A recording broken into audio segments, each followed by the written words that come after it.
When the judge asked if I wanted my father punished, I didn't hesitate, because by then, he wasn't my father anymore. I remember staring at my laptop screen, blinking again and again, hoping the numbers would somehow rearrange themselves, but they didn't. The balance that should have read $53,000, my entire college fund, my safety net, my future now stared back at me with a mocking zero. For a second, I just sat there, frozen. Then my heartbeat kicked in loud, sharp, almost painful in my ears. A cold sweat spread across my forehead as my trembling fingers hovered above the keyboard. Maybe it was a glitch? Maybe the bank made a mistake? I refreshed the page. Still zero. No. I whispered into my empty Boston apartment. No. That account, the UTMA account my grandparents opened when I was born, was supposed to carry me through my final year at Boston University.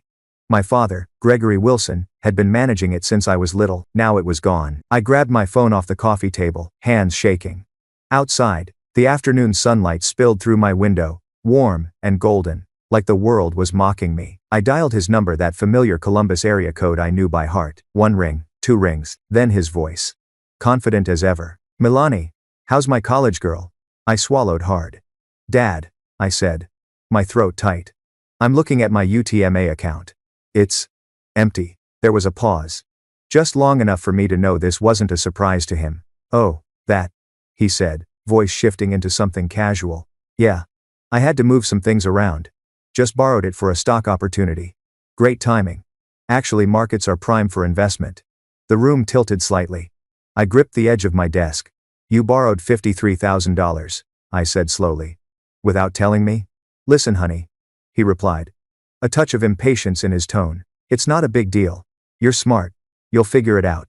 Take a semester off. Get one of those modeling jobs they're always offering you. You'll be fine. That dismissal, the ease in his voice, it burned. That money was for my education, I said, my voice cracking into something unfamiliar even to me. Grandma and Grandpa set it up specifically for college. You can't just take it, he sighed. Like I was a child misunderstanding something simple. Family helps family, Milani. This is a great opportunity that'll benefit all of us. I closed my eyes and saw our old house in Columbus, those neighborhood barbecues where my father always played the charming provider. But it wasn't him who held that house together. It was my mom, Helen, working herself to exhaustion at double shifts, grocery cashier by day, waitress by night, while he played the role of family man. It was always just a role. Dad, I said quietly, I need that money back. Now. Tuition's due in 3 weeks. Don't be so dramatic, he snapped. You're 24. Time to stand on your own 2 feet instead of expecting handouts. I laughed, a hollow sound. Handouts? That was my money, legally mine. Look, I've got a meeting. He cut me off. We'll talk later. And then click, the call ended. I sat there, phone still pressed against my ear, hand shaking so hard I nearly dropped it. Then I took 3 deep breaths. Called him again. He picked up on the 4th ring. What, Milani? You need to put that money back, I said, each word sharper than the last. Today. It is still matter. Family matters more than money, he replied, voice cold now. Maybe it's time you quit wasting your time with school anyway. With your looks, you could make real money modeling. Use what God gave you instead of racking up more student debt. That suggestion hit like a slap. 4 years of architecture school dean's list, top of my class, a portfolio that already impressed 2 firms, and he reduced it all to my looks. I'm not quitting school, I said, tears threatening but held back. And I'm not using my looks instead of my brain. I'm hanging up now, he said flatly. Call me when you're thinking more clearly about what's important. The line went dead. I didn't call back. Instead, I opened my banking app and requested all statements from the past year. Minutes later, they appeared. And there it was, black and white proof of betrayal. January 3. Withdrawal. $2,500. January 17. Withdrawal. $3,000. February 2. Withdrawal. $2,500. Over and over again, small enough to avoid alerts, spaced perfectly to look harmless. Calculated. Deliberate. The final withdrawal, $3,000 on March 28, wiped the account completely. My stomach turned. I started researching UTMA accounts, scrolling through legal forums and finance sites. The money should have been transferred to my control, at 21, not still under his name. For 3 years, he'd been lying, saying his name had to stay for tax reasons. I stared at the screen, feeling the walls close in. The man who preached responsibility and integrity my whole life had been stealing from me. The trust I'd been holding on to didn't just crack, it shattered. I wiped away a tear, straightened my back, and whispered to myself, this betrayal can't stand. Not anymore. I still had final exams in 2 weeks, an internship interview the next, and no financial safety net. But I had one thing my father didn't count on.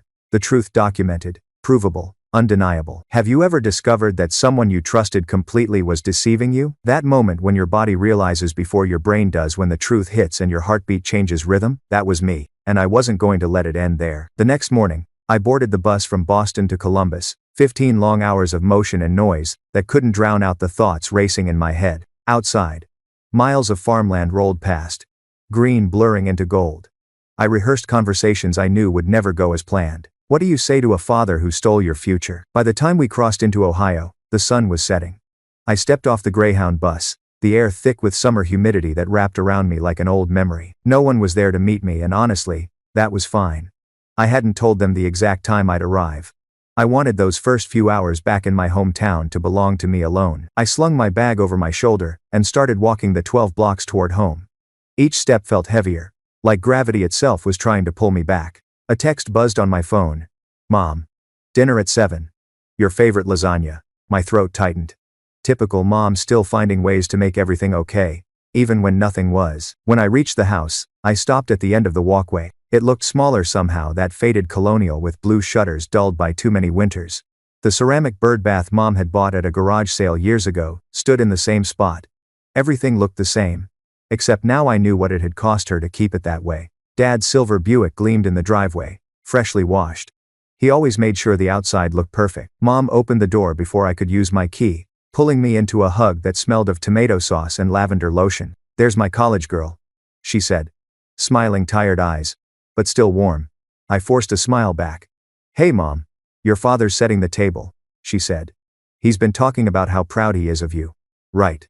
Proud. When I stepped into the dining room, he stood tall, arms open. Milani, look at you, he said, grinning.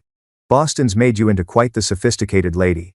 It's only been a semester since Christmas, Dad, I said dryly. He chuckled, unbothered. Well, you look different. He gestured toward the table. Your mother's outdone herself. I sat down, watching him carefully, looking for any trace of guilt. There was none. He moved with the same calm, confident energy I'd seen my whole life. The respected office administrator. The PTA treasurer.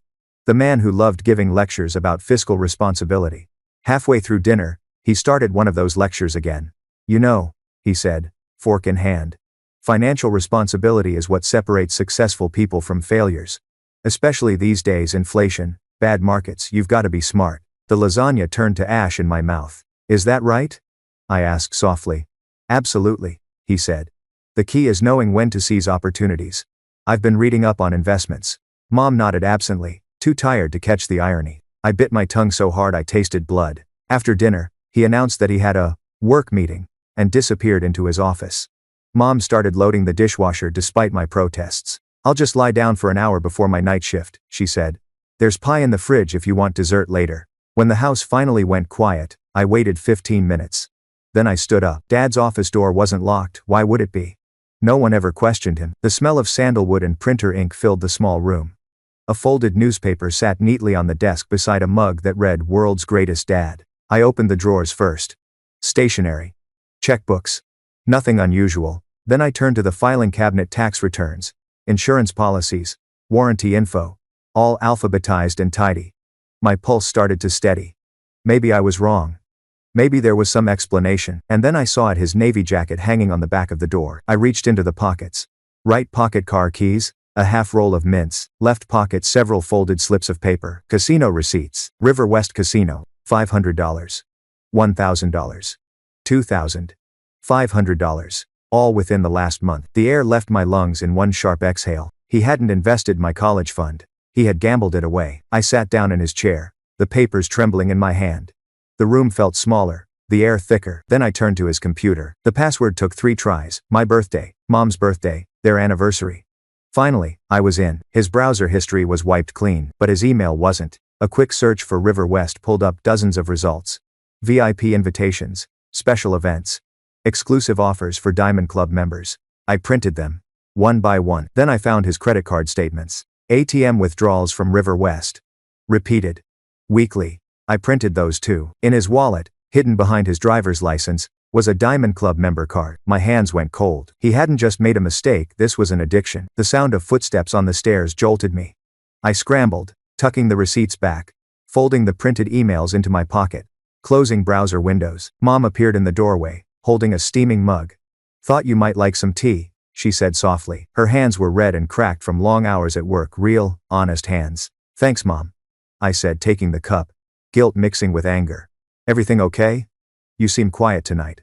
"Just tired from the trip," I lied. She nodded, accepting it without question because that's who she was. Trusting, kind. She turned to leave. But then the front door opened downstairs, and his voice filled the house. "Helen, is there any of that lasagna left?" "In the fridge, Gregory," Mom called back. He appeared in the doorway a moment later, stopping when he saw me sitting at his desk. His eyes narrowed just for a heartbeat before settling back into his fake smile. "Studying in my office?" he asked. "Lighting's better in here than the living room, isn't it?" "I was just checking email," I said evenly. "Find everything you need?" I met his gaze. "Actually, yes. I found exactly what I was looking for." Something flickered behind his eyes, not fear, not yet, but calculation. "Good to hear," he said lightly, turning to Mom. "You heading to work soon? Want me to warm up the car?" "I've got time," she said. Milani and I were just chatting. His phone buzzed. He glanced at it, then stepped into the hallway, closing the door behind him. Mom sighed. "Always working, that one. I don't know how he keeps up the pace." I sipped my tea to keep from saying the truth. "He doesn't work, he gambles." "Not yet." Not until I was sure. When she left for her shift, I pulled out my phone and texted Aunt Alicia, Mom's older sister. "Need to talk. Legal question. Can we video call tomorrow at 2? Her reply came quickly. "Of course. Everything okay?" I stared at the cracked ceiling of my childhood bedroom, the weight of those casino receipts heavy in my pocket. "No," I texted back. "But it will be." That night, I couldn't sleep. I organized every piece of evidence I'd printed, the withdrawals, the casino logs, the receipts. The betrayal wasn't just emotional anymore. It was documented. He'd stolen from me, and I wasn't going to let him get away with it. Part 3. Preview. Coming next, the late-night confrontation, the call to Aunt Alicia, and the first step toward taking her father to court, where family loyalty collides with truth. It was almost midnight when the knock came, 3 sharp raps on my bedroom door. Without waiting for me to answer, he pushed it open. Dad leaned against the frame, arms crossed, his face half lit by the hallway light. "I noticed you were in my office earlier," he said quietly. "Looking through my things." I set my book down. I found the casino receipts. A flash of anger crossed his face before he smoothed it out, replacing it with that practiced calm. "Those weren't mine," he said quickly. "I was holding them for a coworker." I stood, meeting his eyes. "Really? And the Diamond Club card? The ATM withdrawals? The VIP emails? Those are for your coworker too?" His jaw tightened. "You had no right to go through my personal stuff. What you did with my college fund is my business." I shot back, my voice shaking with rage. "That money wasn't yours to gamble away." "What idea? Money wasn't yours to gamble away. Keep your voice down," he hissed, glancing toward the hallway. "Your mother doesn't need to hear your wild accusations." "Wild?" I said, taking a step closer. "I have proof. Printed copies, every withdrawal, every transaction." His face darkened. "You're making a mistake, Milani." Help said. "No," I said, my tone steady now. "The mistake was trusting you." He stared at me for a long, tense moment.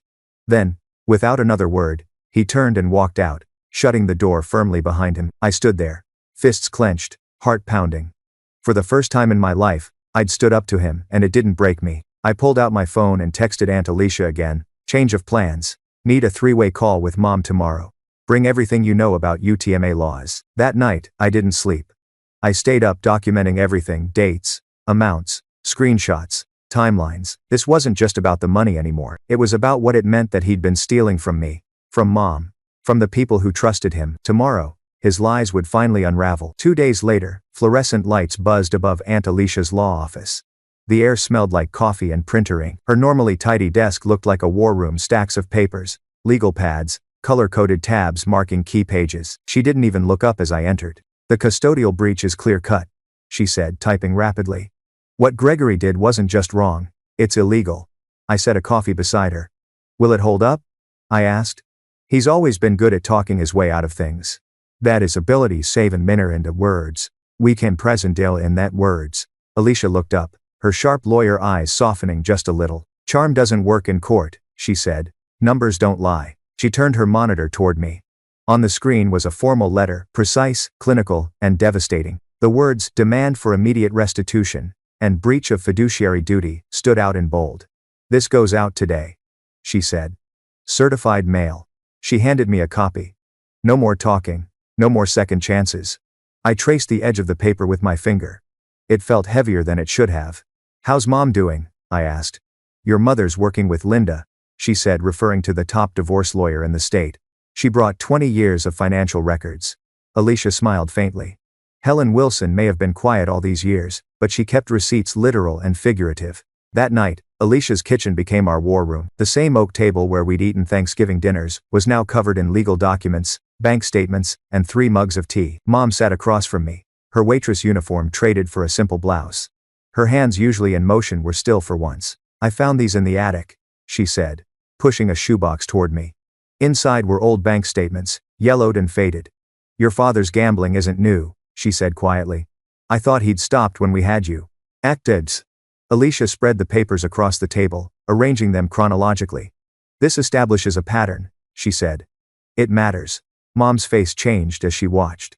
The exhaustion I'd seen all my life gave way to something else, not just sadness, but resolve. I worked double shifts for 20 years, Mom said, her voice low but steady. I thought we were building something, a home, a future for you. Her voice broke slightly. All while he was. She didn't finish. Alicia reached over, covering Mom's hand with hers. Being family doesn't mean escaping accountability. Mom nodded slowly. No. It doesn't. What is aided no whether retumind. 2 days later, Gregory Wilson received his certified letter at Midwest Insurance Associates, the office he'd managed for 15 years. I wasn't there to see his reaction, but I heard it in his first voicemail hours later. Milani, this is ridiculous. His voice said, strained, the usual confidence gone. You're making a mountain out of a molehill. Call me. We need to talk about this legal nonsense. I didn't call back. The second voicemail came that night. This is your father, he began. I raised you better than this. I only borrowed that money for our family. Everything I've done was for this family. Call me. They overweigh senderos. That's a video negative hint. The third one arrived past midnight, his voice slurred. Angry. You think you can threaten me with lawyers? I'm your father. I changed your diapers. I drove you to school. I supported your ridiculous architecture dreams when you could have done something practical. And this is how you repay me? By humiliating me? I listened. Then saved all 3 messages. Evidence. The next morning, I played them for Mom and Aunt Alicia. Mom's face went pale, then red with anger. Those dreams weren't ridiculous, she said sharply. You were drawing buildings before you could write your name. That afternoon, my cousin Margot called. Your dad called us, she said without preamble. He says you're trying to ruin him over a misunderstanding. What did you tell him? I asked. That he should pay you back, she said firmly. He called you dramatic and ungrateful, said you've always been his difficult child. I felt my chest tighten. Did you record that? I did, she said. I'll send it to you. Minutes later, my phone buzzed with an audio file. My father's voice spinning desperate lies. That I'd agreed to the loan, that I'd spent the money myself, that my mother had mental problems. The more he talked, the more the web unraveled. That night, Mom called me after her shift at Finley's diner. Her voice sounded different, calm, but weighted. I broke down tonight, she said softly. Right in the middle of serving table 12. Mom. Don't be sorry, she said. Brenda from the kitchen sat me down. Then Loretta joined us. Then Mike from the grill. I pictured it, the diner staff who'd known her for years, gathering around her like family. They've seen it all, she said quietly. How tired I was. How he never came to my events but expected me at all of his. How he'd drop by to borrow cash from my tips. There was a soft clinking sound through the phone. What was that? I asked. My wedding ring, she said after a pause. I just took it off. For a moment, we were both silent. 26 years, she whispered. And it slides right off like it was never meant to stay. I pressed my hand against my mouth, tears burning. I'm wiping tables right now, she continued, matter of fact. Bare hands. Feels strange, like I've been wearing invisible gloves all these years. I didn't know what to say. I just listened to the sound of her reclaiming herself. By morning, Dad found himself locked out of the family home. Mom had changed the locks overnight, with help from Mike from the diner. His access to their joint accounts had been revoked. Aunt Alicia made sure of it. He's been calling neighbors, Mom told me on the phone. Telling them I'm having a breakdown. That you've turned against him. Does anyone believe him? I asked. Martha next door told him she's seen his car at River West Casino enough times to know who really has the problem. Mom gave a small laugh, humorless, but free. People aren't as blind as we think. His image, the respectable PTA treasurer, the charming neighbor, was finally collapsing. The man who'd once lectured me about fiscal discipline was now the subject of gossip over backyard fences, and for the first time, I didn't feel ashamed of the truth. You're going back to Boston tomorrow, Aunt Alicia said that evening, sliding a printed flight confirmation across the kitchen table. Her voice was steady, firm, the same tone she used in court when delivering a closing argument. I'll handle things here, but the legal proceedings will take months. You need to finish your degree. I stared at the paper for a long moment. A return flight. Back to my unfinished semester, to studio projects and model blueprints waiting on my desk like my life hadn't been ripped open just days ago. I can't afford to finish, I whispered. Not without that money. You'll get it back, Alicia said with quiet conviction. Every penny, plus interest. I've already filed the emergency injunction. Mom, sitting beside her, looked up from the cup of tea she'd been turning in her hands. And I'm selling that dining set your father insisted we couldn't live without, she said. It should cover your books for next semester. I looked between them, two women who'd spent years holding our family together in silence, now sitting tall, unshaken, in the face of everything crumbling. Something shifted in me right then. Not just determination, I'd always had that. It was something deeper, the certainty that I wasn't fighting alone anymore. Okay, I said finally. I'll finish my degree. And Dad will face consequences for once in his life. Mom smiled faintly. A single tear slipped down her cheek. Some things matter more than peace, honey, she said softly. Some fights are worth having. 2 weeks later, the courthouse loomed before me, all sandstone walls and solemnity. I wasn't supposed to be here yet. Aunt Alicia had told me to focus on school, but I couldn't stay away. Inside, the air smelled like polish and old paper. Alicia walked beside me, her heels clicking confidently against the marble floor, her briefcase swinging like a weapon of truth. You ready? She asked, her hand briefly touching my shoulder. I nodded, though my hands trembled slightly as I smoothed my charcoal skirt, professional armor against the betrayal sitting across the aisle. Dad was there. He looked smaller somehow, his usual smugness tempered into nervous energy. Sitting beside him was his lawyer, silver-haired, silver-tongued, the kind of man who could make theft sound like an accounting oversight. Our eyes met. For a split second, I saw it, the flicker of panic, quickly buried under his practiced mask of calm. All rise, the bailiff announced. Judge Haraman entered, a woman in her 60s with sharp eyes behind reading glasses and hair cut in a no-nonsense bob. Wilson versus Wilson, she read aloud. Custodial account dispute under the Uniform Transfers to Minors Act. Dad's attorney stood first. Your Honor, he began smoothly. This is merely a family misunderstanding. My client acted in what he believed to be the best interest of his family during a temporary financial challenge. I clenched my jaw. A misunderstanding? The word hung in the air like poison. Alicia rose, her tone cool and surgical. Your Honor, we have clear evidence of systematic withdrawals totaling $53,000 over an 8-week period. Each withdrawal calculated to avoid alerts. This represents a deliberate breach of fiduciary duty under the UTMA. She laid out the evidence piece by piece: statements, withdrawal records, screenshots, voicemail transcripts, even his own texts. The judge's expression hardened as she read. Mr. Wilson, she said finally, peering over her glasses. These withdrawals appear deliberate and calculated. What explanation do you offer the court? Dad stood, straightening his tie. He always straightened his tie when nervous. Your Honor, he began, his voice smooth and measured. I've always put family first. This money was meant to be invested for Milani's future, a better return than just letting it sit idle. And where? Judge Haraman asked. Are these investments now? He shifted his weight. There were unexpected market fluctuations. The judge's eyebrow arched. I see. You could feel the lie hanging in the air. Everyone could. An hour later, we were moved into a settlement conference room. A court mediator sat between us, calm, neutral, clipboard in hand. I can offer $15,000 now, Dad said, leaning forward, voice urgent. The rest in installments over 5 years. Alicia didn't even look at me before answering. Full repayment, she said. Plus 5% interest. Non-negotiable. His face reddened. That's unreasonable.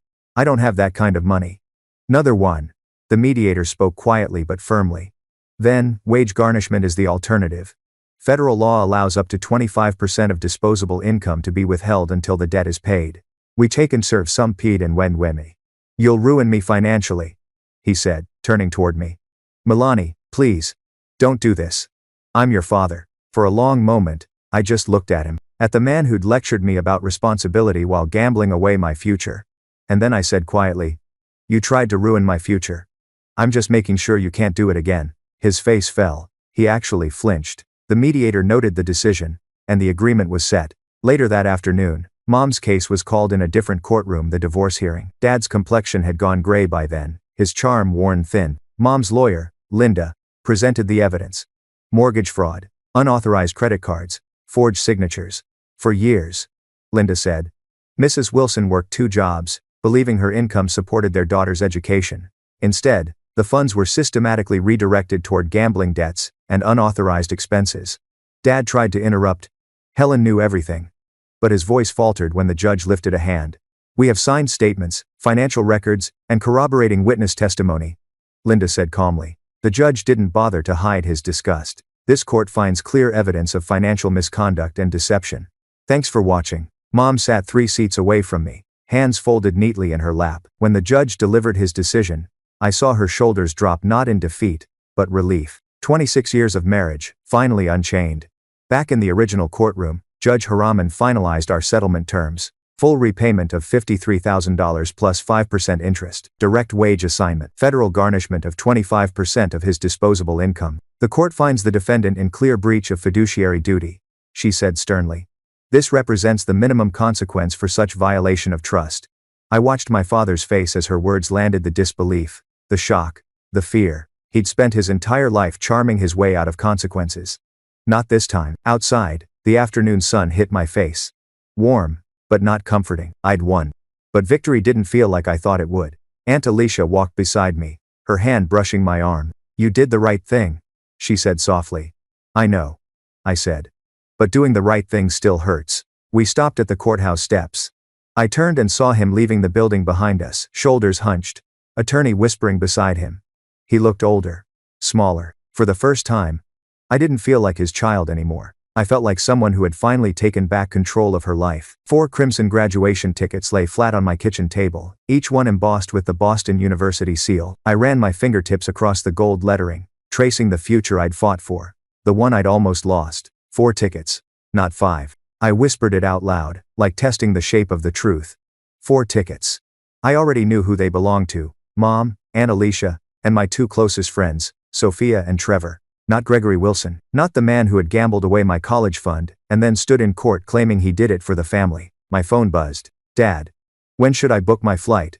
Need to request time off work." I stared at the screen, feeling that familiar heat rise in my chest, the mix of disbelief and exhaustion that had become second nature since the trial. I took a deep breath and typed back slowly. "I only have 4 tickets. They're for Mom, Aunt Alicia, Sophia, and Trevor. I won't be able to accommodate you at the ceremony." The reply came instantly. "This is ridiculous. I'm your father. Of course I'll be there." I put the phone down, screen face down on the table, and exhaled. 6 months had passed since the court order. 6 months of wage garnishment, slow, steady payments trickling into my account. 6 months of alternating guilt trips and angry messages about how I should be grateful that he was making things right. The money came through like clockwork, exact amounts, cold transaction numbers, but it never felt like restitution. It felt like paperwork. "You can't buy back trust." The next message flashed across the screen. "You wouldn't even have a graduation without me. I worked for years to support your education. What will people think when your father isn't there?" That one almost made me laugh. What would people think if they knew the truth? That he had stolen from me? That a judge had to force him to repay what he took? I flipped my phone over again and silenced it. Some silence is peace. The morning of graduation dawned bright and unreal. The kind of day that feels like a movie backdrop. Too blue. Too clear. Too hopeful. Mom and Aunt Alicia arrived at my apartment carrying coffee and pastries. "Oh honey," Mom said the moment she saw me in my robe, her voice already trembling. "Look at you." She looked lighter somehow, still tired, yes, but free. The divorce had been finalized a few weeks earlier, and I could see the difference in her posture. She no longer carried someone else's guilt. "Stop it, Helen," Alicia teased gently. "You'll ruin your makeup before we even get there." She handed me a garment bag. "Your robe might wrinkle if you keep it on. Hang it up in the hotel room until the ceremony." In the mirror, I barely recognized the woman looking back at me, the steady shoulders, the quiet confidence. I wasn't the scared student crying over a zero balance anymore. I was someone who'd survived. Mom pulled out a small velvet box from her purse. "This was your grandmother's. she said softly. Inside was a silver pendant, a delicate compass. She wore it when she worked as a draftsman back in the 60s, Mom said. Not many women did that kind of work back then. I touched it gently. I didn't know she was in architecture. The January day. Which to go to. She wasn't allowed to advance, Mom said, fastening the necklace around my neck. But she would be proud of you. The pendant rested cool against my skin. I hugged her tightly. Thank you for everything, I whispered. You did this yourself, she said firmly. Don't forget that. At the venue, the sea of black caps and gowns stretched as far as I could see. Hundreds of students lined up, names being checked, tassels straightened, nervous laughter filling the air. Parents waved from the stands, cameras flashing. I spotted them, my small crew. Mom, Aunt Alicia, Sophia, and Trevor. They were easy to find because they were glowing, all four of them, standing in the morning sun, waving like I was the only graduate in the world. And then, I saw him, Gregory Wilson. He stood near the entrance of the seating area, wearing a brand new suit, clutching an enormous bouquet of roses. His expression was tight, determined. My stomach dropped. He didn't have a ticket. I watched as he pushed past the usher, voice rising. That's my daughter, Milani Wilson. I deserve to be here. I paid for her education. The usher's voice was calm but firm. Sir, you need a ticket to enter. I'm her father, he barked. You think I need a ticket to see my own daughter graduate? The Preisengen are doing a taco. People turned to look. Murmurs spread through the crowd. From my place in line, I froze, humiliation flooding through me. Then, before I could move, Aunt Alicia stood. Her expression didn't change, calm, professional, deliberate. She intercepted him halfway down the aisle. You don't have a ticket, Gregory, she said evenly. You don't belong here. Get out of my way, Alicia, he snapped. I deserve the front row as her proud father. No, she said quietly but firmly. You were expressly not invited. Two security officers approached, their movements steady and restrained. Sir, we need to see your ticket, one said. If you can't produce one, we'll have to ask you to leave. Like stab de Nitians. This is ridiculous, Gregory shouted. She's my daughter. Without me, she wouldn't even be here. People were whispering now. The guards exchanged a look, then each took one of his arms. He tried to pull away, still shouting. Milani, tell them who I am. Tell them I'm your father. I stood there, rooted in place. Hundreds of eyes flicked between him and me. My classmates shifted uncomfortably, the line halting for a moment. But I didn't move. I didn't say a word. They let him out, his voice fading under the echo of his own outrage. And as they did, something unexpected happened inside me. Relief. Not the hollow kind that comes from escape, but the deep, quiet kind that feels like exhaling after holding your breath for years. The truth was finally out in the open, visible for everyone to see. No more pretending, no more explaining, no more shame. I caught Mom's eyes across the crowd. She looked worried at first. But when I gave her a small nod, she exhaled and smiled, small, proud, unshaken. Aunt Alicia smoothed her skirt and returned to her seat, composure intact. And then the ceremony continued. When they called my name, I walked across that stage with my head high. My robe brushed against the platform. My diploma felt heavy in my hands. And I heard the cheers of the four people who'd truly earned their seats. That was my family. Not the one that shared my DNA. The one that showed up. The one that told the truth. The one that stayed. A month after graduation, I found myself sitting at a round table under the soft glow of candles in one of Boston's hidden culinary gems, Lucho's. It wasn't fancy in the traditional sense. It wasn't the kind of place my father would have chosen for appearances. It was intimate, real, the kind of place where laughter echoed louder than the clink of glass. Across from me sat the people who had carried me through the storm. Mom, Aunt Alicia, and my two closest friends, Jenna and Taylor. Mom looked different tonight, truly different. Her eyes, once dulled by exhaustion, now shone with something fierce and alive. Aunt Alicia raised her glass of Pinot Noir, her lawyer posture softening for once. To Milani, she said, her voice carrying over the hum of the restaurant. Who didn't just earn her degree, but fought for her future, and won. The table erupted in clinks and cheers. I never doubted you, Mom said, squeezing my hand across the table. Not for 1 second. Her voice caught, and I saw the faintest shimmer of tears in her eyes. The truth sat unspoken between us. How different this dinner was from those old celebrations my father used to host. His parties were never about joy. They were about performance. Big speeches, expensive wine, everyone pretending things were perfect. This dinner was the opposite. No masks, no lies, just peace. I raised my glass too. Without you, I said, looking around the table, I might have given up. You didn't just help me get back what was stolen. You showed me what real support looks like. Mom smiled, that quiet, tired smile that said more than any words could. Jenna leaned forward, a mischievous grin tugging at her lips. Speaking of support, she said. Tell them about Westfield and Reed. I laughed softly, shaking my head. I was going to wait until dessert. Well, too late now, Taylor said, eyes wide. Spill it. I took a breath. I accepted their offer yesterday. Junior designer, starting next month. The table exploded in cheers, so loud a few nearby diners looked over and smiled. Even Aunt Alicia's eyes softened with pride. I knew it, she said. They'd be fools not to hire you. I nodded, feeling the warmth rise in my chest. And I signed a lease for that apartment near the Commons, the one with the breakfast nook perfect for drafting. Mom's eyebrows arched. Is it affordable? They distill one down. Every penny is mine, I said confidently. My salary covers it comfortably. What I didn't mention was the quiet detail I'd calculated down to the cent, the garnished payments that had started hitting my account each month. The first one had arrived yesterday. $1,273.62. A neat number. A transaction ID. A reminder that justice, while slow, was moving forward. I looked down at my glass. That payment wasn't about money anymore. It was accountability, a monthly receipt proving I'd stood my ground. Your turn, Mom, I said, smiling. Tell them about your new place. She straightened, almost shyly. But there was pride behind her eyes. Just a small apartment near Robertson's, she said. But the windows face east. Morning sunshine. And I only have one job now, just one. Alicia lifted her glass again. To new beginnings for both Wilson women. We clinked glasses again, softer this time. The moment lingered. For the first time in years, Mom looked content. No more juggling shifts. No more waiting up for a man who'd never come home when he said he would. Just her own life, on her own terms. Sunday morning arrived with soft light spilling across my apartment floor. My phone buzzed, Mom's name lighting up the screen. Just checking in, she said cheerfully. Her voice sounded lighter every time I heard it now. We talked about everything and nothing: recipes, the new neighborhood cat that had adopted her porch, the weather in Boston. But then her tone changed. I should have seen the signs years ago, she said quietly. All those late nights, he said, were meetings. All the little lies I wanted to believe. No. I sighed. He fooled both of us, Mom. Remember when he said he needed that fancy leather briefcase for client meetings? She asked.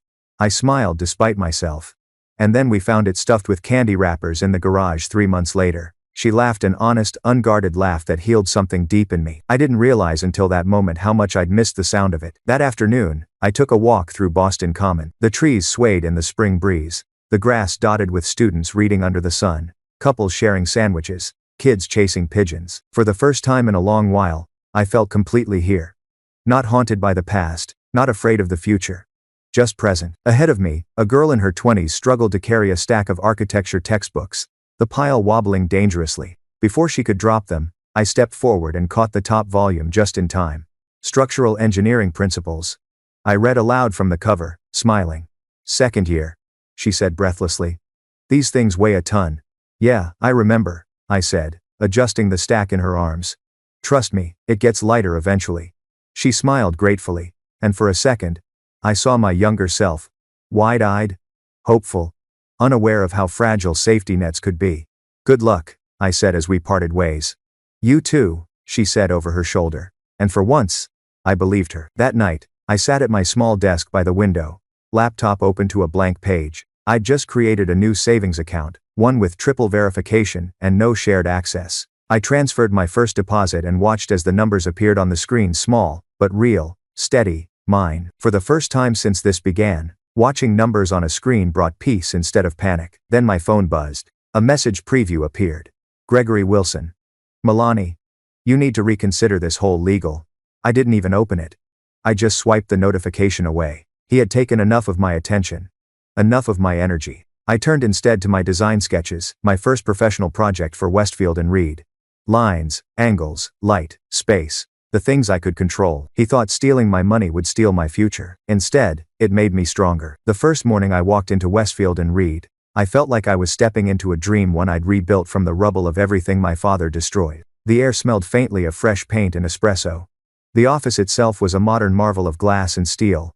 Sunlight pouring in through tall windows that framed the Boston skyline like art. I smoothed the front of my blazer, adjusted the silver compass pendant at my neck, and exhaled slowly. This was it. The first real chapter of my life that belonged entirely to me. Milani Wilson? A warm voice said. I turned to see a tall woman in her 40s with kind eyes and sleek hair tucked behind her ears. I'm Rachel, senior designer, she said, shaking my hand. Welcome to the madness. Her tone was friendly, teasing. It made me smile. She led me past rows of workstations, architectural models, and open sketchbooks. Every surface buzzed with creativity: sketches of bridges, scale models of civic buildings, digital renderings glowing on monitors. You'll be working on the Harborview renovation project, Rachel explained. It's a big one, tight deadline, lots of stakeholders. We'll throw you into the deep end, but don't worry, you look like you can swim. I laughed softly. I've had practice. She gave me a knowing look. Good. Around here grit counts more than GPA. I liked her immediately. By the end of my first week, I'd already lost count of the late nights and empty coffee cups. But every time I walked into that office, I felt something I hadn't felt in years: pride. Not the hollow kind you perform for others, but the quiet kind that hums under your skin when you know you've earned your place. One evening, as I was packing up, Rachel stopped by my desk. You've got a good eye for proportion, she said, glancing at the plans on my screen. You see structure the way some people see music. Don't lose that. I smiled. Thank you. That means more than you know. Good, she said. We'll need that fire when we present to the board next week. She walked off, leaving me alone with my thoughts and the faint hum of city traffic outside. I closed my laptop and looked out the window. The skyline glittered against the darkening sky, 1,000 small lights, like proof that even after darkness, people still build. That night, I walked home under the soft drizzle of spring rain, the air sharp with the scent of wet pavement. For the first time, I wasn't thinking about survival. I was thinking about possibility. A few weeks later, Mom came to visit. She stepped into my apartment, her eyes wide with pride. Look at this place, she said, turning slowly. You've got a real view. It's small, I said modestly.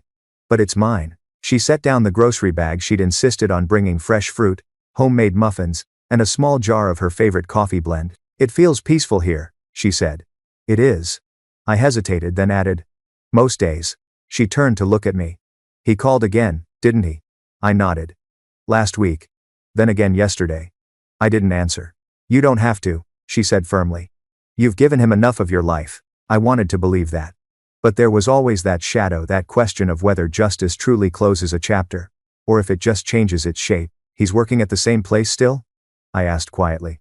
Aunt Alicia had told me Gregory's wage garnishment was automatically deducted from his paycheck every 2 weeks. He'd moved into a small apartment across town, the same man who once mocked people for living paycheck to paycheck. Yes, Mom said softly. A few of his coworkers know what happened. Word gets around. Part of me felt a sting of pity. Another part, the one that remembered every sleepless night and every cruel dismissal, felt nothing but relief. He built that image his whole life, I said quietly. He's finally living without it. Mom looked at me for a long moment.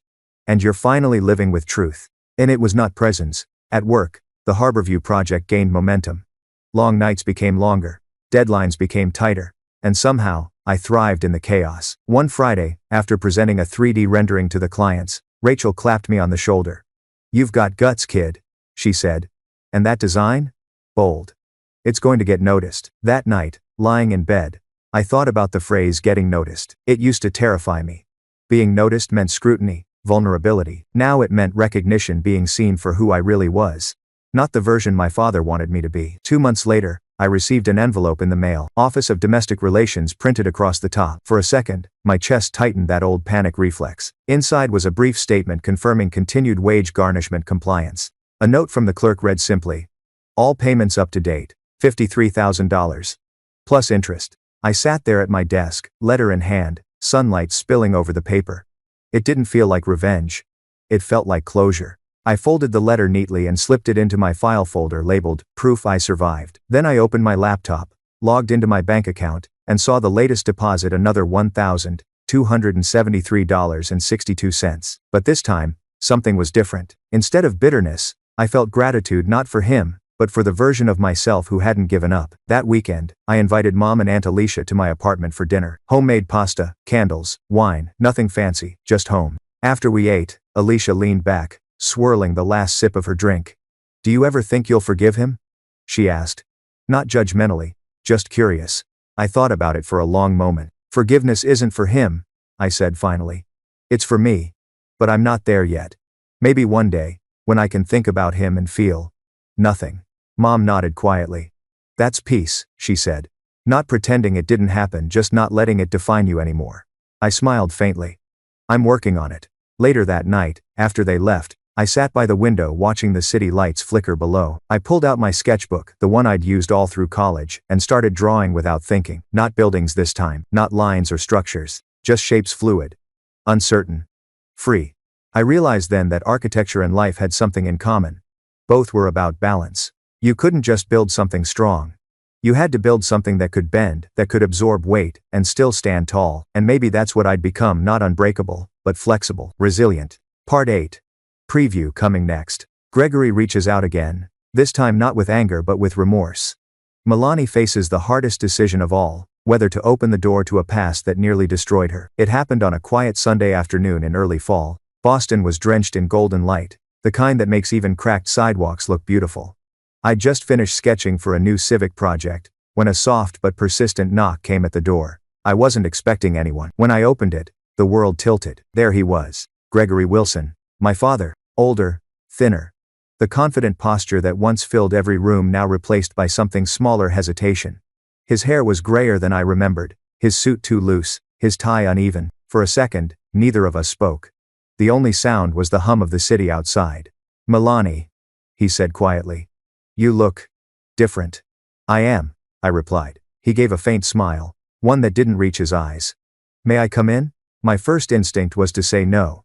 Every muscle in my body told me to protect the life I'd built, to keep him and the chaos he brought outside. But against all logic, I stepped aside. 5 minutes, I said. He nodded and entered, his eyes scanning the small apartment. You've done well for yourself, he said softly. Really well. I folded my arms. I had to. He turned toward the window, looking out at the skyline. You always liked tall buildings, he murmured. You used to sketch them on napkins at the diner. I said nothing. He shifted awkwardly. I came to say I'm sorry. The words hung between us, fragile and uncertain. For what? I asked finally. The money? The lies? The years you made us feel small? All of it, he said. He faltered. I lost control. It started with small bets, just to feel like I was winning at something again. And then it got out of hand. I told myself I'd fix it before anyone found out. But by the time I realized how deep I was, it was too late. He looked at me, then really looked. You didn't deserve that, Milani. Neither did your mother. A silence stretched between us. The kind that holds more history than words ever could. Do you know what it's like? I said slowly. To refresh your bank account, and see your entire future vanish. To realize the person you trusted most thought you'd just get over it? He closed his eyes. Every day since court, I've thought about it. I can't take it back.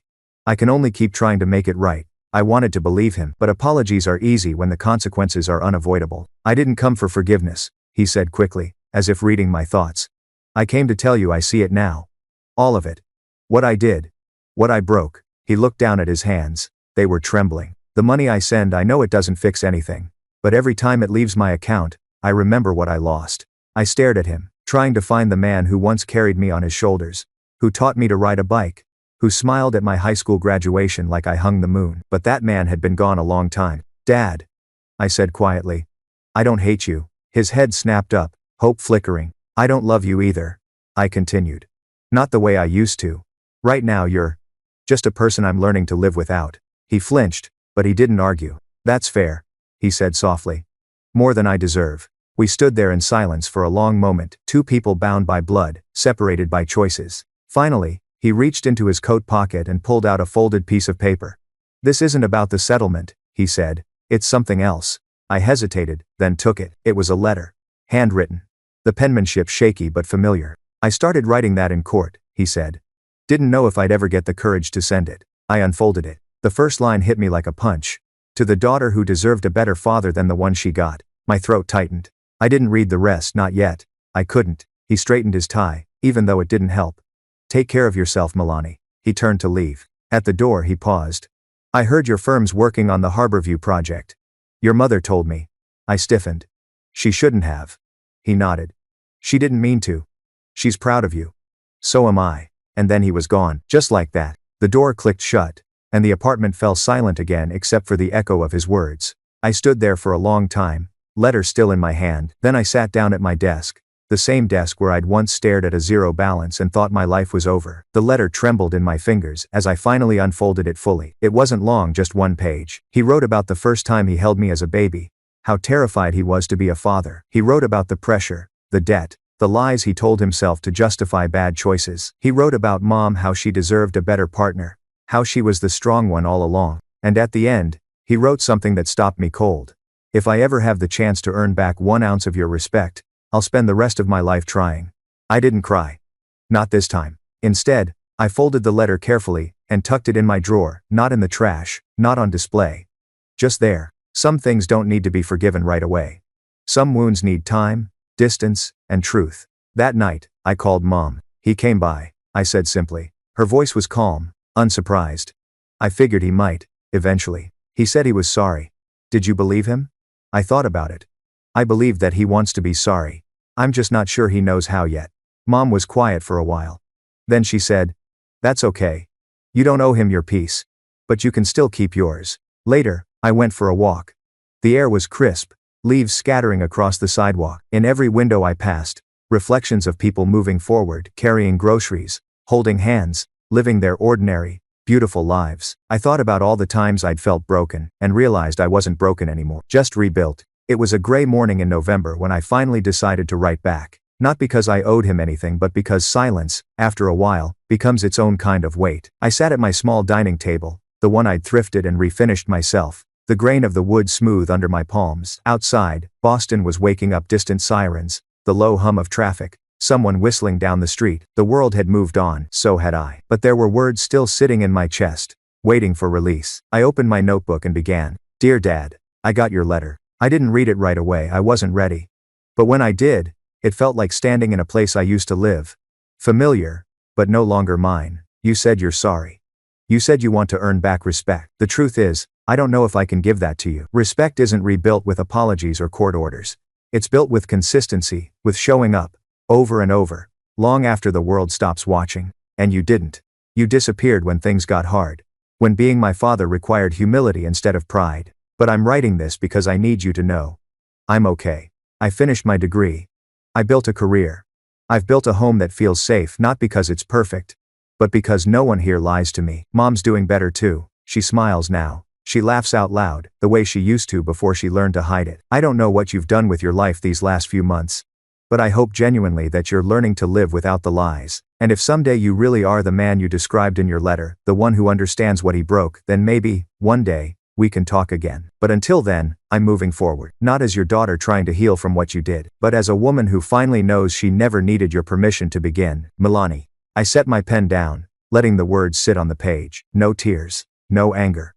Just release. Then I folded the letter, sealed it in an envelope, and wrote his name on the front. I didn't know if I'd ever send it. Maybe some letters exist just to be written, a way to let the truth finally breathe. I placed it in my drawer beside his.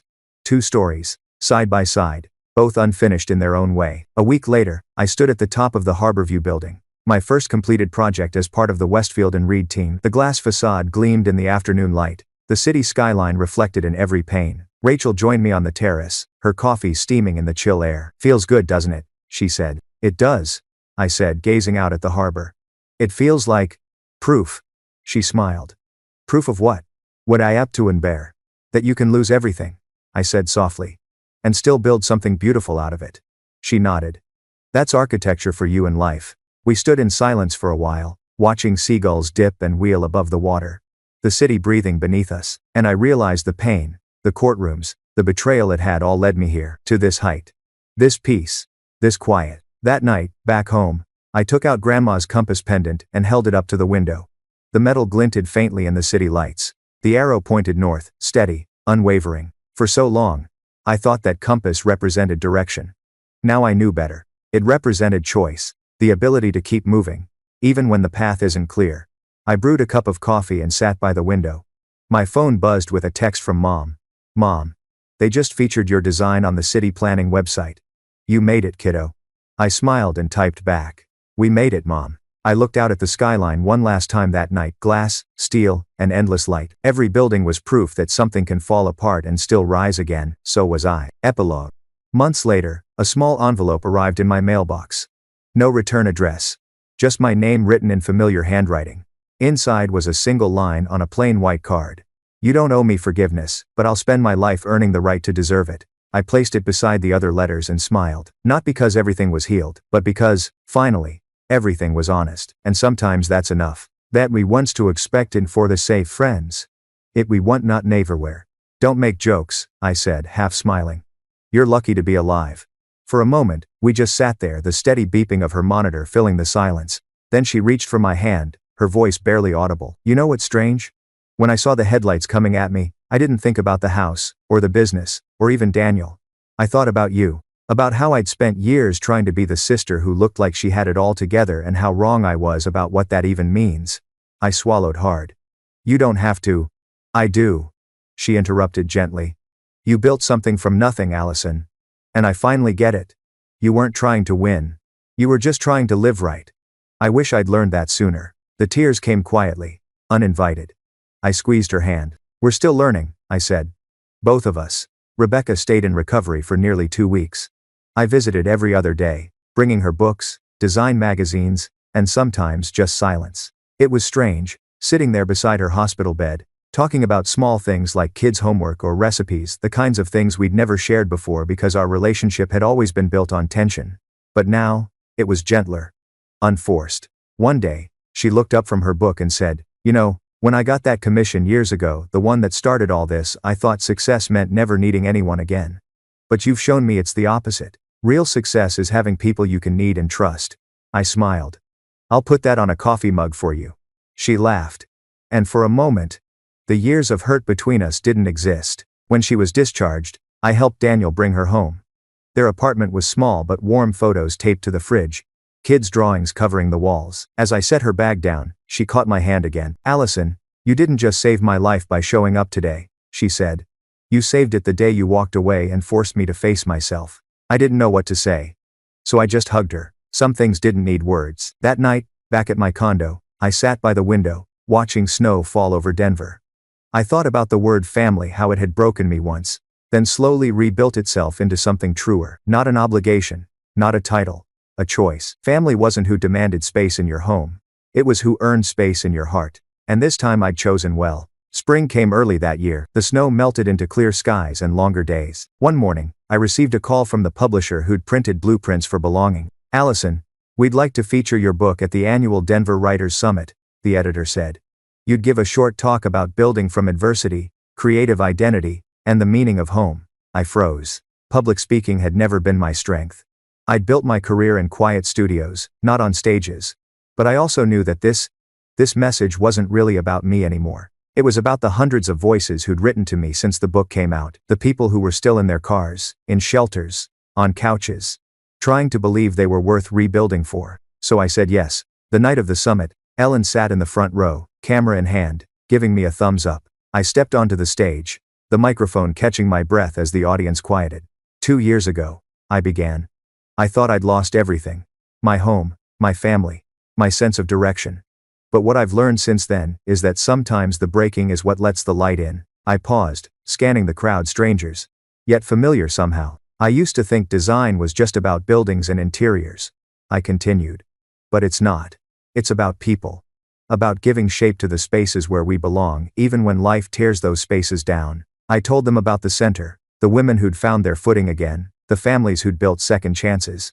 And when I finished, the applause felt less like noise and more like connection. Afterward, a young man approached me, eyes bright. My mom used to sleep in her car too, he said. She just got her first apartment. She read your book. Said it made her feel less alone. My throat tightened. Tell her she's not alone, I said. And neither are you. What bien replans. When I got home that night, I found another letter waiting in my mailbox, this one from a name I didn't expect, from Jeremy. It was handwritten, messy, in a child's uneven scrawl.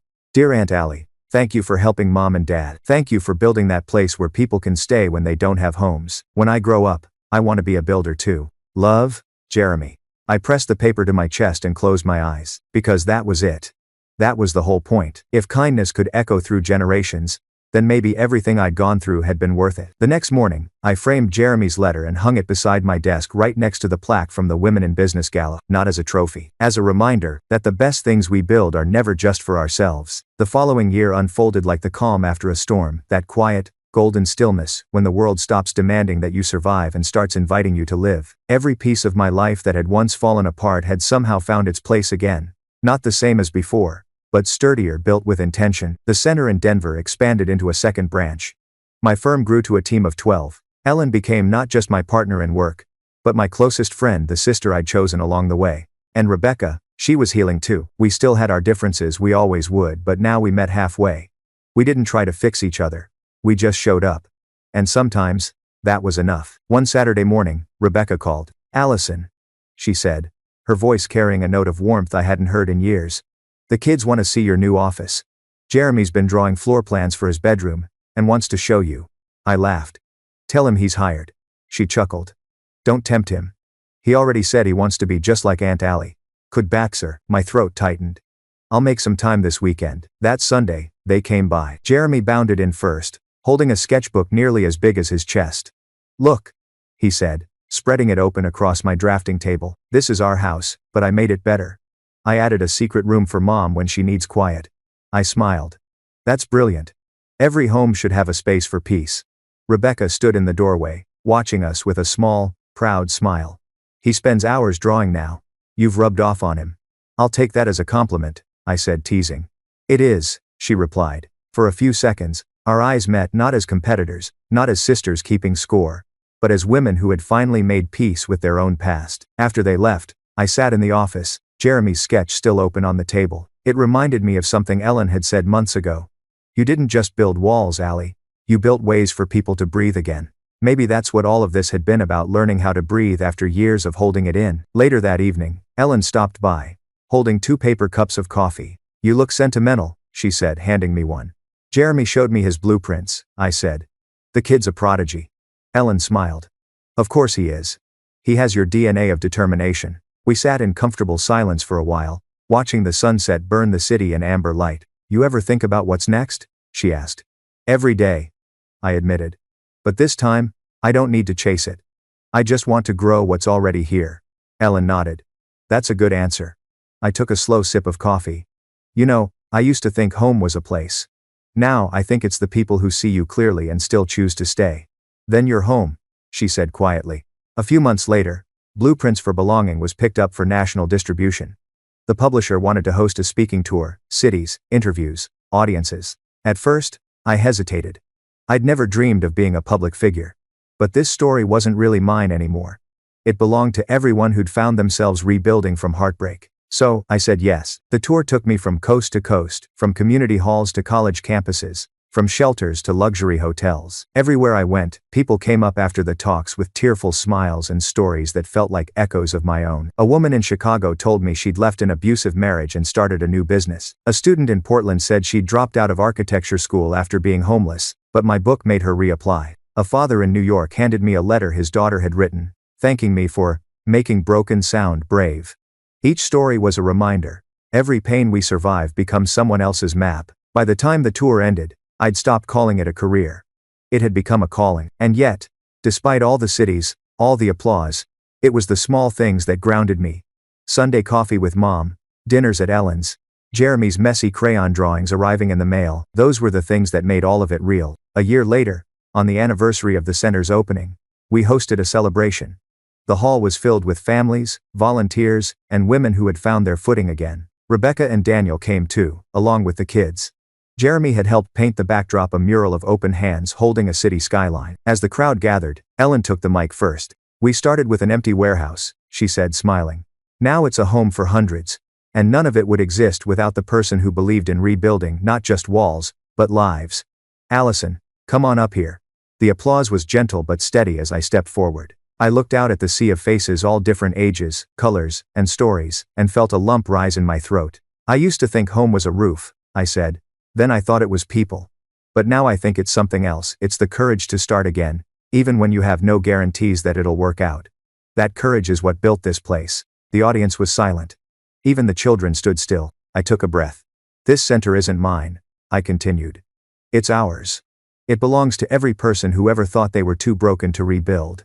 Look around, this is proof that we can. Every story here is a blueprint for someone else's hope." The crowd rose in a standing ovation. I glanced toward Rebecca. She was crying, smiling through it. Ellen's eyes were bright, her hands clasped together, and I thought, this is what healing looks like. Not perfection, not forgetfulness, but presence. Later that night, long after the hall had emptied, I stood outside the building, looking up at the mural Jeremy had painted. The hands, the skyline, the sun rising behind it all. I traced the words at the bottom. We build stronger when we build together. The same words that had once been just an idea in my sketchbook were now painted 10 feet tall on a wall I'd helped create. I smiled. The wind carried the faint scent of rain, the air alive with promise. On the drive home, the city lights stretched like constellations. For the first time in forever, there was no ache, no unfinished business. Just quiet gratitude. I pulled into my driveway, turned off the engine, and sat there for a while. So much had changed from the girl who'd dropped her portfolio on a kitchen floor, to the woman who'd built a life out of second chances. And as I stepped inside, the warmth of my home wrapped around me like an embrace. On my wall hung Jeremy's letter, Ellen's toast framed beside it, and a photo from the ribbon cutting. Below them, etched in gold letters on a small plaque, were the words I'd written the day everything began to change. Sometimes the foundation has to crack before you can build something that lasts. Epilogue. Years later, people still asked how it all started, and I'd always smile and say, with a kitchen, a portfolio, and a truth I couldn't ignore. Everything's en mer, because that was the moment my real life began, the moment I stopped being a guest in someone else's story, and became the architect of my own. And if there was one thing I'd learned, it was this. No matter how many times life tears your walls down, you can always rebuild, stronger, kinder, truer. Because sometimes, losing your home is what finally teaches you how to come home to yourself. After the ceremony, I stepped out onto the terrace. The night air was cool, carrying the sounds of laughter and clinking glasses. The skyline glittered, alive and golden, and then, a voice behind me. You still hate parties, Melissa said, smiling softly. I turned. And you still show up to them fashionably late. She laughed, the easy kind. The one we'd both forgotten how to share. I wanted to tell you something, she said. I met one of your fellows last week, Lila, from Kenya. She's incredible. She said she wants to build her own version of Aurora back home. I felt a lump rise in my throat. She will, I said. She already has the spark. He's bout me bonds for an 6. You really did it, Christine, Melissa said quietly.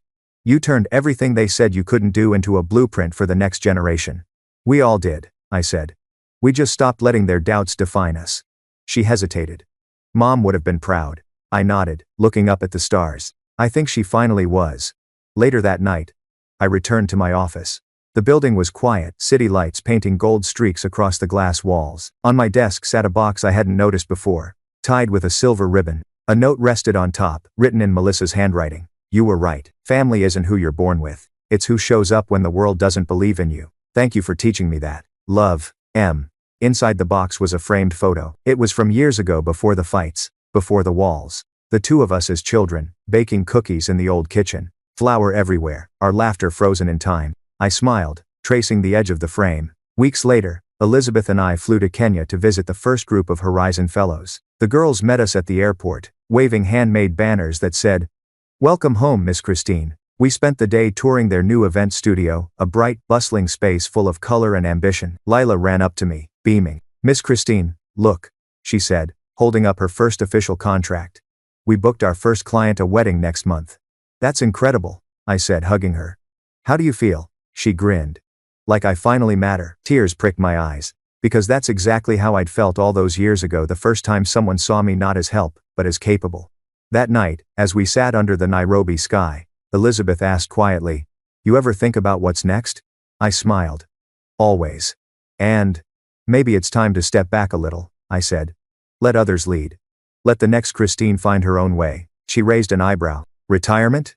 "Not exactly," I said. "Evolution." We both laughed softly, the stars above us glowing brighter than any ballroom chandelier. When we returned to New York, I made it official. Aurora Events appointed a new COO, one of our earliest fellows. Elizabeth transitioned into CEO, and I, for the first time, allowed myself to rest. I spent my mornings writing, mentoring, and walking by the Hudson River. No meetings, no deadlines, just peace. One morning, I ran into Gregory Townsend. He smiled, eyes warm. "You finally slowed down," he teased.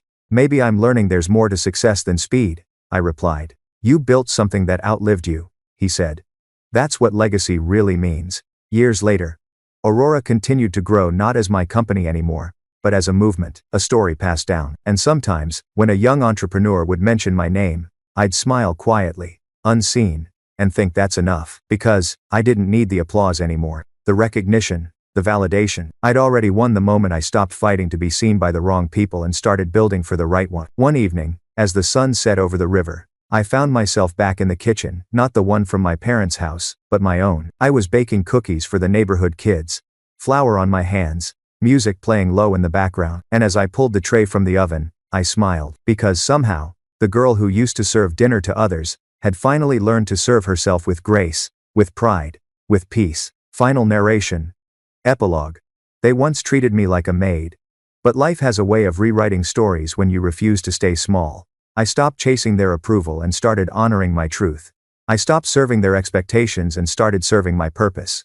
And that made all the difference. The torch keeps passing. The light keeps moving. And maybe that's what love looks like when it grows up responsibility that never asks for credit. I closed the book, turned off the lights, and looked out at the city below. Somewhere out there, Sophie was probably still awake, testing new equations. Somewhere in Zurich, Victoria was teaching a student to listen to their conscience before their ambition. And somewhere beyond all of it, Grandma's words still echoed. Roots through stone, Lizzie. Always through stone. Passing the torch. The next morning, I made it official. At the board meeting, I announced my decision to step down as chairwoman. Gasps filled the room. You can't. One board member protested. The institute is you. I smiled. Exactly. And that's why it's time. Sophie sat 2 seats away, stunned. You built this, she whispered. And now you'll build what comes next, I said. When the vote passed, I stood up, feeling the kind of peace that comes when you finally finish the story you were meant to tell. As I walked out of that boardroom for the last time, the applause followed soft at first, then rising like the hum of the servers below. It wasn't for me anymore. It was for the idea that had survived me. The final conversation. That night, Reynolds found me sitting on the rooftop, watching the skyline. You really did it, he said quietly. We did it, I corrected. He handed me a mug of tea. You think they'll be okay without you? I smiled. They already are. He nodded, taking a sip. Then what's next? Rest, I said. And then maybe writing. Teaching. I don't know. He chuckled. The woman who redefined energy doesn't know what's next. I love that. I leaned back, feeling the wind brush my face. Maybe that's what freedom feels like, not knowing, but not being afraid of it anymore. Their tackles go in self. We sat in silence for a while, watching the city breathe beneath us. The lights, the movement, the quiet hum, all of it built on the foundation of a single truth. You don't conquer the world by owning it. You change it by lighting it up and letting it go. The day I left the Morgan Institute, New York was quiet. No fanfare, no cameras. Just the early sun reflecting off the glass facade that once felt like a fortress. Inside, Sophie stood at the entrance, her hands clasped, eyes shining with that mix of pride and fear I remembered all too well. You're sure about this? She asked softly. I nodded. Absolutely. It's yours now. This not same for American. And my one. The automatic doors slid open behind me, the hum of the lobby fading into morning air. As I stepped outside, I didn't feel like I was leaving something behind. I felt like I was finally walking into the rest of my life. The world after. Weeks turned into months. And for the first time in over a decade, I learned what quiet felt like. No deadlines, no board meetings, no headlines with my name attached. I moved into a small cottage by the coast, far enough from the city that the stars were visible again. There was a garden. Salt on the wind. Birds that didn't care who you were. Most days, I woke with the sunrise and made tea instead of coffee. Some mornings, I wrote. Others, I just watched the waves. And for the first time, I didn't feel guilty for resting. Letters to the future. Every week, I received packages from the Institute, progress updates, press clippings, and letters from students. They called me Professor Morgan now. Even though I wasn't teaching officially. Sophie's updates were meticulous. New quantum grid extensions in South America. Partnerships with universities in Africa. Medical breakthroughs built from Aurora's architecture. Her last note ended simply. We did it. You were right, it keeps growing, even without you. I smiled reading that. That was the dream all along, to build something that didn't need me to survive. I opened my journal again, adding an entry beneath Grandma's last words. The moment you stop trying to control the legacy is when it truly begins to live. The knock on the door. One evening, I was sitting on the porch watching the tide roll in when there was a knock at the door. I opened it to find a young woman mid-20s, carrying a small recorder and a notepad. Dr. Morgan? She asked nervously. Yes, I said, smiling. Though I'm technically retired. She laughed awkwardly. I'm with the Global Chronicle. I'm writing a piece on the human stories behind the Aurora movement. I was hoping to talk to you. If you're willing. I hesitated, then gestured toward the porch. You've got good timing. Sunset interviews are my favorite. We sat as the sky melted into shades of orange and violet. So, she began. When people talk about you, they call you the woman who changed the world. How does that feel? I laughed softly. Heavy. And wrong. The world changed itself. I just refused to stop believing it could. She smiled. What made you believe? I looked toward the horizon, where the light met the sea. Because I'd already lived through darkness, I said. And once you've seen the dark, you can't help but fight for the light. The museum. A year later, I received an invitation. The Morgan Legacy exhibition, hosted at the National Science Museum. The email said, "We'd like to honor your contribution to humanity. Attendance optional, but deeply hoped for." I almost didn't go, but something in me, maybe curiosity, maybe closure, said yes. The museum was filled with displays from every stage of my life. The first prototype coil from the basement lab, photos of our team in those sleepless nights, the letter from the U.S. Department of Energy, and, at the center of it all, a holographic globe of the Aurora grid, its lights pulsing softly across every continent. I stood there for a long time, watching it. Children pressed their faces to the glass, laughing as their countries glowed brighter. One little girl looked up at me and said, "Are you the lady who made the light?" I knelt beside her. "No," I said gently. "I just helped it find its way." The reunion. After the ceremony, Reynolds found me in the crowd. He looked older now, silver hair, same irreverent grin. "Still allergic to speeches, I see," he teased. "Someone has to keep your expectations realistic," I said, hugging him. "How's the coast treating you?" "Too peaceful," I replied. "I miss chaos sometimes." He laughed. "You could always come back." I shook my head. "No. It's their turn now." He smiled knowingly. "You sound like her. Grandma?" He nodded. "She'd be proud. You didn't just build a company, Elizabeth.